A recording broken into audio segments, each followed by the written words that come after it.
Graça e paz da parte de Deus, nosso Pai, e do Senhor Jesus Cristo. E aí, é bom ou não Deus saber, Deus conhecer a nossa vida? É bom ou não Ele saber do que pensamos? É bom ou não? Você pode dizer assim, não é bom. Mas antes de falar sobre isso, antes de comentar, deixa eu reler o verso bíblico. Salmo 25, 14. O segredo do Senhor é para os que o temem, e Ele lhes fará saber o seu conserto. O segredo do Senhor é para os que o temem, e Ele lhes fará saber o seu conserto, a sua aliança. E aí, Deus conhecer a nossa vida, não só externamente, mas interiormente, o que pensamos, tudo, é bom ou ruim? Aí você vai dizer assim, é ruim. Ruim por quê? Ruim porque Ele já sabe que eu não estou falando toda a verdade, ruim porque Ele sabe das minhas dificuldades, ruim porque... E outro pode dizer assim, é bom. Por que é bom? É bom porque, já que Ele sabe da minha limitação, já que Ele sabe da minha necessidade, Ele também conhece o meu desejo. Ele não só conhece a realidade do meu ser, mas conhece o meu desejo também. Então é bom, porque como Ele é um Deus de amor, de graça, de misericórdia, está vendo o meu coração e sabe do intento do meu coração, mesmo quando faço algo que não deveria ter feito, Ele sabe, Ele vai me oferecer ajuda, então é bom. Eu sou um dos que advoga a causa de que é bom. É bom Deus saber de tudo ao meu respeito, ao seu respeito. Por quê? Por causa de tudo isso que eu acabei de dizer. Se uma pessoa comum como você soubesse tudo ao meu respeito, isso não seria bom. Por quê? Porque pressupomos que cada um de nós não temos competência num grau apurado para reger a nossa própria vida. E se nós que cometemos equívocos, falamos o que não deveríamos falar, agimos de forma como não deveríamos agir, e entendemos isso, se eu soubesse apuradamente da vida de uma pessoa 100%, eu poderia ser leviano com essa pessoa. Fatalmente eu não saberia agir também com essa pessoa, mas não é o caso de Deus. Deus sabe tudo a respeito de todo mundo. Deus me perdoe até dizer isso, mas Deus é equilibrado.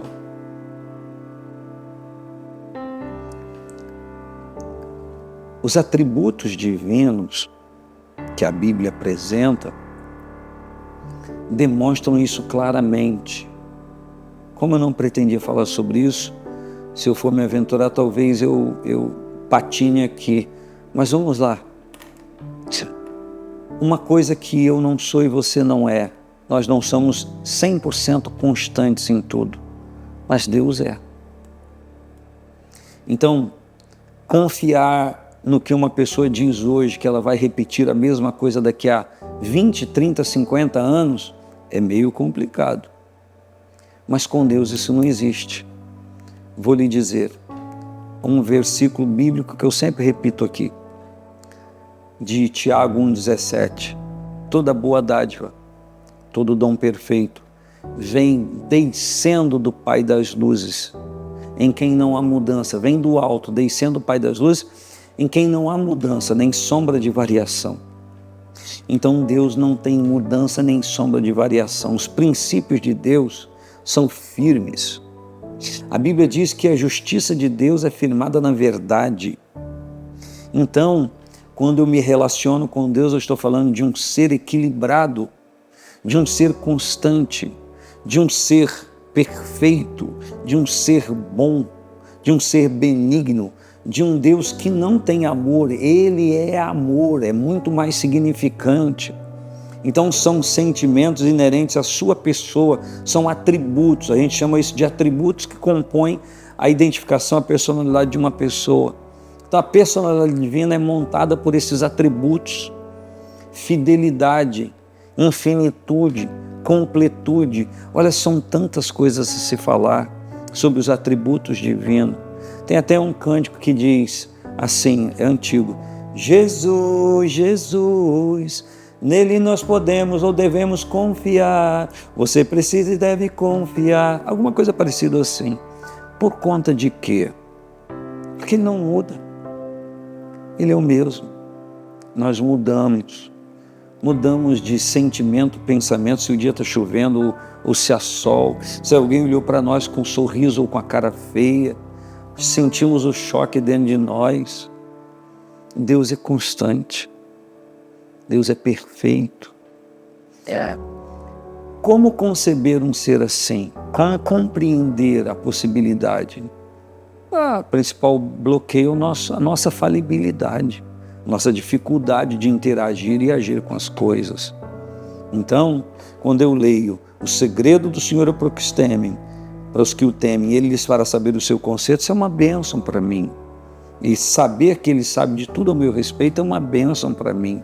Repito, por causa da constância divina, por causa do equilíbrio divino. E você sabia que quando nos relacionamos com Deus, absorvemos as partículas do seu ser, existem atributos divinos que são comunicáveis, tipo, vamos lá, atributos não comunicáveis, onipotência, Deus é todo poderoso, ele não dá esse atributo a ninguém. Onisciência, Ele é onisciente, sabe de tudo, ninguém sabe de tudo. Onisciente, onipotente, onipresente, Deus está presente em todo lugar ao mesmo tempo. Eu e você não somos assim, nunca o seremos. Então são atributos que não são comunicáveis. Agora, atributos comunicáveis de Deus. Deus é amor. Então nós recepcionamos esse amor de Deus e com esse amor perfeito nós conseguimos estender a outras pessoas um amor também com essa qualidade, ainda que precisa crescer nisso, precisamos amadurecer nisso. Benignidade, a capacidade de não conspirar para o mal de alguém, não desejar mal. São atributos comunicáveis. Aliás, a Bíblia fala em Gálatas 5:22 que é fruto do Espírito, ou seja, quando o Espírito de Deus está habitando em nós, ministrando a nossa vida, nós recebemos esses atributos através deles. São atributos divinos que o Espírito traz à nossa vida, como a alegria, que o grego chama de gozo, que é um sentimento de bem-estar, de felicidade, de completude, que nenhum desastre da vida nos tira. Eu não estou desafiando catástrofe, claro que não, mas eu estou dizendo que quem tem a alegria do Espírito em sua vida, ela sofre os mesmos embates que todo mundo sofre, mas ela consegue levar uma vida alegre, feliz. Por quê? Porque é uma pessoa bem-aventurada. Quando você lê Mateus 5, Sermão no Monte, você vê lá, bem-aventurados que sofrem perseguição por causa da justiça, bem-aventurados que choram porque serão consolados, bem-aventurados os puros de coração porque eles verão a Deus. E ali vai relacionando uma série de bem-aventuranças que são qualidades que alcançam a vida de quem se relaciona com Deus. Então, existe um lucro muito grande. Existem proventos grandiosos, estou dizendo na linguagem humana, de nos relacionarmos com o Senhor. Porque, além de Ele tirar de nós as nossas falibilidades e nos aperfeiçoando, esse aperfeiçoamento acontece porque Ele vai comunicando partículas do seu ser. E essas partículas do ser divino na nossa vida vão expurgando a natureza decaída para a gente viver uma vida completa no Senhor. Um grande abraço, Deus te abençoe.